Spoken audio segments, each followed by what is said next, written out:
जे होतं ते चांगल्यासाठीच होतं. ते कसं मी तुम्हाला पुढे सांगतेच. त्याआधी आज होता अलिशाचा बर्थडे. आता तुम्ही म्हणणार, की खूप दिवस झाले ही मात्र बर्थडेचेच व्लॉग टाकते. पण काय करणार एकामागे एक सगळ्यांचे बर्थडे येत आहेत आणि मी डेली व्लॉग, मिनी व्लॉग टाकत असते. तर मग जे डेली होईल ते मी तुम्हाला दाखवत असते.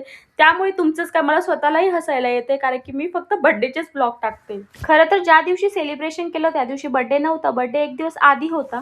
पण त्या दिवशी अपर्णाही नाशिकला गेलेली होती. तिची मम्मी घरी नसल्यामुळे अलिशा म्हटली, की आज बर्थडे नको करायला, आपण बर्थडे उद्या करू. जवळच्या मैत्रिणीच्या मुलीचा बर्थडे म्हणजे मग आम्ही तर आधी पोहोचलो प्रिपरेशनसाठी.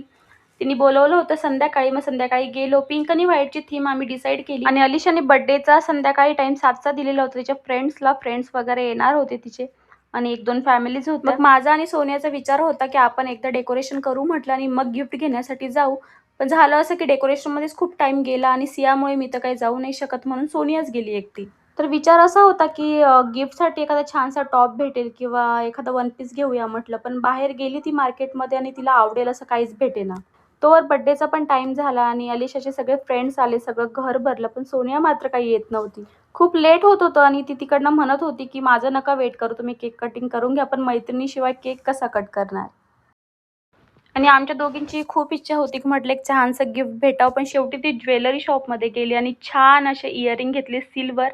तर मग म्हणतात ना, की जे होतं ते चांगल्यासाठीच होतं. तर बरं झालं तिला दुसरं काही भेटलं नाही आणि बर्थडे गर्लला आणि मला तर ते इयरिंग खूप आवडले. मग नंतर ती आली, केक वगैरे कटिंग झाली. छान असं सगळ्यांनी जेवण केलं. हेही लेटच आले होते सोनिया आणि ते सोबतच आले. मग काय जेवण, सेलिब्रेशन, गप्पा, गोष्टी सोबतच अलिशाचे आजी-बाबा पण होते. आणि हे आहे माझं आणि सोन्याचं गिफ्ट. तर तुम्हाला कसं वाटलं एकदा नक्की सांगा. तर भेटू लवकरच. तोपर्यंत बाय.